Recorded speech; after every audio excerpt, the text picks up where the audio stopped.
Salut à tous, quel plaisir de vous retrouver pour cette émission d'En route avec Dieu au Cameroun. Alors aujourd'hui, nous allons parler des violences conjugales en milieu chrétien. C'est vrai, depuis plusieurs décennies, depuis la nuit des temps, on peut parler de violences conjugales, mais là, dans le monde. Mais malheureusement, depuis quelque temps, l'on constate pour le déplorer beaucoup de plaintes en milieu chrétien, des femmes qui se plaignent d'être victimes de violences conjugales dans leur foyer, des hommes également, parce que la violence, elle peut être verbale, elle peut être comportementale, elle peut même être physique. Qu'est-ce qui pourrait justifier la recrudescence de cette situation en milieu chrétien aujourd'hui, notamment au Cameroun? Nous avons tout le plaisir d'échanger avec un serviteur de Dieu qui est en contact permanent avec des couples qui pourraient vivre cette situation dans notre pays. Bienvenue à tous. Bonjour, Pasteur Adolphe. Oui, bonjour Zenabo. Merci beaucoup de nous recevoir, surtout pour parler d'un sujet aussi sensible, la violence conjugale ou alors les violences conjugales en milieu chrétien. Merci de nous accueillir. Oh, merci. Une fois de plus, je tiens à vous remercier. C'est un privilège d'être tout le temps à votre service. D'accord. On le disait tout à l'heure, dans le monde, on peut voir sur les réseaux sociaux depuis des décennies des hommes qui battent sur leurs femmes, même dans des films, ce genre de scènes qui sont reproduites pour nous montrer l'ampleur de la situation. Mais malheureusement, depuis quelque temps et avec l'actualité du moment dans quelques pays, on se rend compte que même dans les milieux chrétiens, des femmes et des hommes sont victimes de violences conjugales parce qu'il faut dire que ce ne sont pas que des femmes qui sont battues dans leur foyer. Mais est-ce qu'on peut parler de violence conjugale en milieu chrétien? Est-ce que c'est possible d'y arriver? Oui, c'est possible d'y arriver, comme vous l'avez si bien dit dans votre introduction. Depuis la nuit des temps, Zenabo, ça a toujours été un problème que nous déplorons. Quand vous allez regarder dans les Saintes Écritures, vous allez retrouver que les couples ont subi de violences, que ce soit l'homme, que ce soit la femme. Ce n'est plus un phénomène nouveau, mais malheureusement, il s'accélère, ok? Il s'accélère. Mais nous devons d'abord commencer par définir ce que c'est que la violence. Tout à fait. Donc, la violence, c'est l'usage de la force. Qu'elle soit, vous avez dit comportementale, qu'elle soit émotionnelle, qu'elle soit psychologique, parfois même relationnelle. Mais très souvent, c'est la violence physique. Ouais, ouais. Et c'est elle qu'on déplore, en Oui. tout cas. Et qu'est-ce qui pourrait justifier, à votre avis, vous, en tant que serviteur de Dieu, la recrudescence de cette situation ou bien de ce fameux phénomène aujourd'hui en milieu chrétien, des femmes qui se plaignent d'être battues, des hommes également qui se plaignent de recevoir quelques coups, en fait, de leurs femmes? Qu'est-ce qui pourrait justifier la recrudescence de ce fait? Bon, nous devons savoir que beaucoup de personnes entrent dans le mariage sans savoir ce que c'est que le mariage. Ok, les Saintes Écritures, pour nous qui sommes chrétiens, nous pouvons les citer. La Bible dit dans Genèse chapitre 2, verset 24, que l'homme quittera son père et sa mère, s'attachera à sa femme, et les deux deviendront un seul chair. Donc, ce n'est pas logique, ce n'est pas possible de se battre seul, de se battre, ok? Donc, beaucoup de gens entrent dans le mariage d'abord sans savoir, sans connaître ce que c'est que le mariage. Et une autre chose qui peut justifier cela, beaucoup de gens ne sont pas matures. Beaucoup de gens ne sont pas matures et ne pensent qu'à eux-mêmes, ok? Donc, un des problèmes majeurs, c'est l'ego. C'est l'ego de l'homme, c'est l'égoïsme. Nous sommes tellement égocentrés que nous pensons que tout tourne autour de moi. Donc, quand ce n'est pas mon intérêt, alors je fais usage de la force. Et c'est ce que nous remarquons et c'est ce que nous déplorons dans les couples chrétiens. Mais la plupart des cas, la plupart des plaintes que nous avons reçues, ce sont des plaintes des femmes qui disent être battues, qui disent à subir des violences verbales, comportementales, émotionnelles, comme le pasteur le disait tantôt. Vous savez parler de ce sujet assez sensible et rares sont celles qui viendront se placer devant cette caméra pour dire, voilà, me voici, j'ai été battue par mon époux, mais il y a des témoins oculaires qui ont vécu des scènes ou bien qui ont reçu des témoignages de ces femmes qui ont été fortement battues en milieu chrétien par leur époux. On regarde cet extrait et puis on revient. Alors, bonjour, je m'appelle Georgette Beb. Je suis mariée, mère de 2 enfants.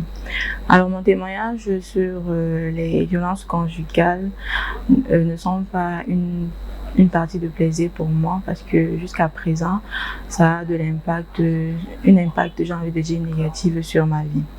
Bon, j'ai envie de raconter une petite anecdote. Alors que j'étais âgée d'environ 12-13 ans, mes parents se battaient dans la nuit. J'entendais des bruits, un peu comme si c'était un cauchemar, jusqu'à ce que je me suis réveillée de façon brusque avant de réaliser justement que non, c'était pas un rêve. Il y a ma mère qui souffrait juste dans la salle d'à côté. Et ça, ce n'est qu'une anecdote parmi tant d'autres. J'ai souvent eu à prendre des objets violents pour essayer de défendre ma mère en disant mon père laisse-la, etc., etc. C'était une expérience assez traumatisante pour moi. Donc je souhaiterais vraiment que ce phénomène prenne fin, enfin, que les femmes apprennent à dire non et à mettre un terme à tout ça, ne plus accepter de se faire autant violenter. C'est vrai qu'on parle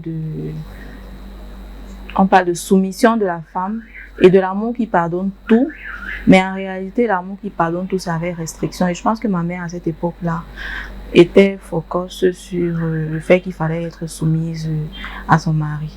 Moi, actuellement, c'est quelque chose qui m'a marqué négativement et qui fait que je n'accepte vraiment ni de violence physique, ni de violence verbale en tant que femme, et en tant qu'épouse et en tant que femme. Et ces violences conjugales pourraient souvent arriver jusqu'à la mort. À quel moment les femmes ou bien les hommes qui subissent ces atrocités dans leur foyer doivent-ils dénoncer? Parce que des fois, lorsqu'on se marie, on nous prêche cet évangile du silence. Il faut préserver son couple, il faut le protéger, il faut garder son intimité, il ne faut pas partager les histoires de ta toiture à tout le monde. À quel moment faut-il dénoncer la violence conjugale?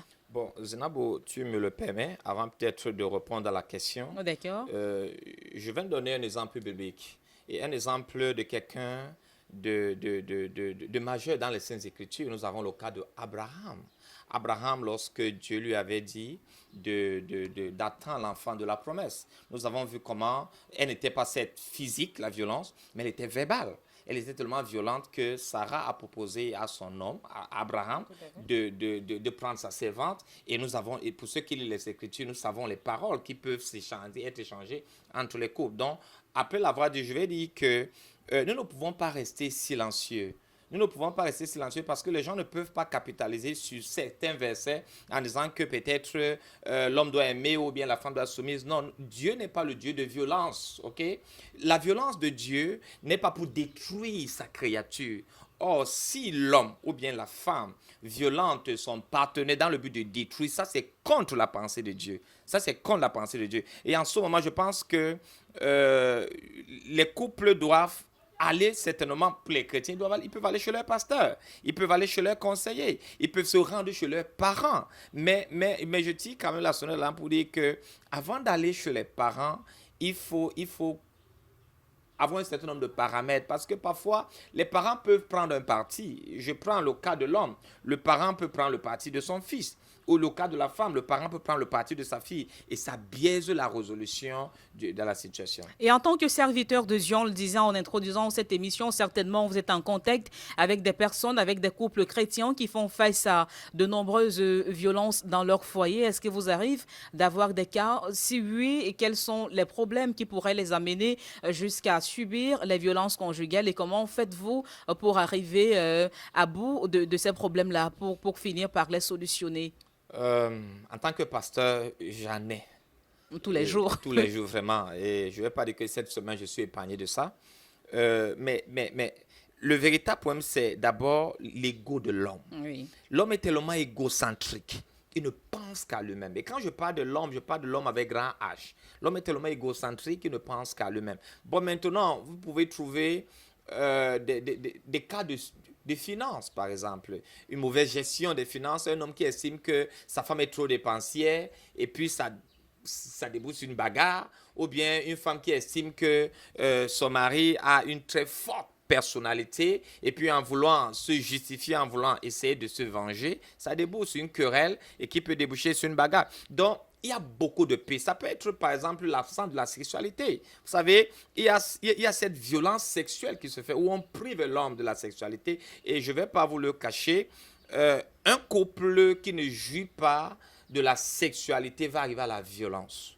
Et beaucoup d'hommes ou beaucoup de femmes sont stressés tout simplement parce qu'elles ne sont pas nourries sexuellement. Et cela aboutit à la violence. Ça commence tout doucement et ça monte crescendo et puis ça débouche à la violence physique. Et vous, en tant que serviteur de Dieu, en tant que conseiller, disons, matrimonial, parce qu'il vous arrive aussi d'encadrer des jeunes couples qui veulent s'engager ou des jeunes qui veulent s'engager au mariage, comment vous faites pour solutionner de tels problèmes dans des couples, des conjoints qui viennent vous dire, mais ça y est, on n'arrive plus à s'en sortir, c'est de la violence chez nous tout le temps maintenant. Comment vous faites? Quels sont les thèmes que vous utilisez pour parvenir à les remettre ensemble et sur le droit chemin?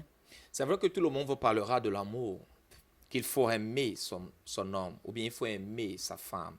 Mais dans l'amour, il y a des éléments très importants que je vais souligner ici ce matin dans cette interview. La patience. Beaucoup de gens ne comprennent pas que la vie, c'est un processus. Et parce que la vie, c'est un processus, c'est comme un petit enfant, il doit passer par l'école maternelle. Il quitte de l'école maternelle pour l'école primaire. Il en est ainsi du mariage. Le mariage, c'est un processus. On grandit dans le mariage. Or, quand les gens ne sont pas donc patients, ils ne peuvent pas tolérer les autres. Les gens n'acceptent pas facilement que l'autre ne fasse pas comme moi, j'aimerais qu'on fasse. Okay? Les gens ne tolèrent pas facilement cela. Donc, les couples, les hommes comme les femmes, doivent apprendre à patienter, doivent apprendre à tolérer comme notre Seigneur lui-même. La Bible dit que nous sommes l'épouse de Christ. Et Christ est tellement patient envers l'Église. Chrétiens et violence conjugale, c'est une réalité dans notre contexte au Cameroun. Il y a plusieurs enfants de Dieu qui se plaignent de subir des violences verbales, physiques, émotionnelles et même comportementales dans leur couple. Mais on le disait tantôt, aucun d'eux ne viendra ici pour se présenter, pour parler de son témoignage. Mais il y a des personnes qui ont vécu ces scènes dans des foyers, soit des frères, soit des amis. Regardons encore cet extrait et puis on revient. Je m'appelle Tébéré Frida, j'ai 40 ans, célibataire, mère d'un enfant. J'ai été témoin de ce que moi j'appelle violence parce que le couple est chrétien. Le couple est chrétien et peut-être que dans l'optique de plaire à Dieu, le mari faisait peut-être un peu trop. C'est-à-dire que pour lui, pour plaire à Dieu, le plus important c'était d'abord de plaire à Dieu avant sa famille. Donc du coup, tout son argent allait à la construction de l'assemblée où il vit. Il ne va pas donner de ration parce qu'il estime que le plus important c'est d'abord de participer à l'œuvre de Dieu. Il ne va pas participer à... on va dire quoi, la scolarité des enfants, tout ce qui est question de maladie, vraiment toute son attention est concentrée sur l'œuvre et l'église. Donc du coup, le matin, c'est au réveil, il va aller pour des suivis, pour l'évangélisation, pour des activités de l'église. Et puis, sans s'occuper de sa femme ni de ses enfants, parce que d'abord le travail et le service du Seigneur. Alors, pasteur, quelle est la pensée de Dieu pour un mariage réussi? Parce qu'aujourd'hui, s'il y a toutes ces violences, on va dire que ces couples peut-être ont échoué. Mais quelle est la pensée de Dieu pour un mariage réussi? Je vais certainement un peu vous surprendre. Oui. C'est que Dieu sait que nous sommes des humains. Et parce que nous sommes des humains, nous avons des carences, nous avons des faiblesses. Dieu ne nous demande pas d'être fort, Dieu nous demande d'être faible. Et parce que lorsqu'on prend donc conscience de son état de faiblesse, il faut rentrer vers le Créateur. Il faut aller vers le Créateur et présenter ses faiblesses. Ça peut être un problème de personnalité, ça peut être un problème de complexe, ça peut être un problème de tempérament, ça peut être l'immaturité chrétienne même. Donc il faut rentrer vers Dieu. Et lorsqu'on rentre vers Dieu, on lui demande la grâce de pouvoir supporter le mariage. Parce que le mariage, c'est une entreprise tellement complexe, ok? C'est tellement complexe que Dieu ne veut pas des robots, Dieu ne veut pas des super-hommes, mais Dieu veut des hommes faibles qui vont rentrer vers lui et implorer sa grâce et croire que lui, il nous donnera la force pour pouvoir tenir face au mariage. Au Cameroun, par exemple, et notamment dans la ville de Douala, où vous êtes pasteur, entre les hommes et les femmes dans les foyers, quel est le sexe qui subit plus de violence? C'est vrai que dans la coutume, on sait que c'est les hommes. Mais je vais vous dire c'est les hommes qui subissent plus de violence. C'est vrai qu'on sait que c'est les hommes qui bastonnent, qui qui violentent plus leur épouse. Mais je vais vous dire honnêtement, c'est 50-50. 50%, 50%. Oui, c'est 50% parce que les cas que j'ai actuellement, les hommes veulent la réconciliation, mais les femmes ne veulent pas la réconciliation. Et tu te poses la question, mais what is wrong? OK?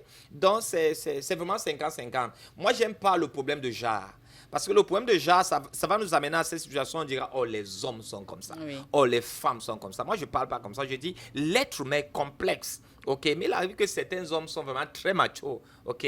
Très machos, mais bon, moi, je dirais 50-50. 50-50. Bon, il faut aussi dire que c'est pas parce que je suis femme, mais la plupart des violences des femmes, c'est juste parce qu'elles sont capricieuses. Parce qu'elles ont subi des violences et puis en retour, elles ne veulent pas facilement accepter le pardon venant de leur époux. Et que faut-il faire pour arriver à avoir une harmonie dans le couple, à avoir un couple qui glorifie le Seigneur? Que faut-il faire? Il faut première chose, comme je l'ai dit tantôt, il faut reconnaître que le mariage, c'est une entreprise de Dieu. Et que Dieu est celui qui a donné les lois qui dirigent le mariage. Il faut déjà accepter les lois de Dieu pour le mariage. La deuxième chose, il faut apprendre à dialoguer. Il faut apprendre à dialoguer. Ne pas croire qu'on a le monopole de la connaissance. OK? Ne pas croire qu'on a le monopole de la connaissance. Dialoguer, savoir ce que l'autre veut. Savoir ce que l'autre aime. Savoir ce que l'autre n'aime pas. Parce qu'il ne faut pas faire à autrui ce que soi-même on ne veut pas, on ne peut pas supporter. Donc il faut apprendre à aimer l'autre tel qu'il est. Dieu ne nous a pas donné la capacité de transformer l'autre, mais Dieu nous a donné la capacité d'être patient envers l'autre. Dieu nous a donné la capacité de supporter l'autre. C'est Dieu qui a la capacité de transformer l'être humain. Donc quand ça ne donne vraiment plus, comme on le dit très souvent trivialement au quartier, il faut rentrer vers le Créateur, il faut rentrer vers la source qui est Dieu lui-même. Merci beaucoup d'avoir accepté de répondre à nos questions. Ce qu'on retient, c'est que lorsqu'il y a violence dans le couple, à un moment, il faut accepter de dénoncer, d'en parler pour ne pas finalement se retrouver dans un cercueil parce qu'on a voulu préserver notre couple et parce qu'on nous a prêché la soumission et l'amour aveugle lorsqu'on se mariait, parce qu'on nous a aussi dit que la femme sage, elle bâtit, c'est elle qui bâtit son foyer. Merci pour tous ces éclaircissements que vous avez bien voulu apporter aux téléspectateurs de cette émission à partir du Cameroun. Merci beaucoup, Zenabo. Merci à vous, chers téléspectateurs, d'avoir suivi ce numéro de l'émission En route avec Dieu au Cameroun. On rappelle, nous échangions avec le pasteur Adolphe Niasoke, ici au pays. Il est basé dans la ville de Douala et il faut dire qu'il est par ailleurs conseiller matrimonial parce qu'il prépare plusieurs jeunes au mariage. Avec lui, nous parlions donc du chrétien et des violences conjugales. Arrêtons de croire que c'est un sujet qui concerne seulement ceux-là qui n'ont pas encore connu le Seigneur comme leur sauveur personnel. Même en milieu chrétien, il y a des femmes qui sont battues, il y a des hommes également qui subissent des violences conjugales dans leur foyer. Alors ce qu'il faut faire, c'est être patient, comme le pasteur le disait tout à l'heure, pour laisser le temps à Dieu de transformer chacun, de bâtir chacun, et afin que le témoignage de Dieu en nous permette à d'autres personnes de rencontrer le Seigneur Jésus. À très bientôt pour une autre émission d'En route avec Dieu au Cameroun. C'était un plaisir d'être en votre compagnie encore aujourd'hui. Shalom.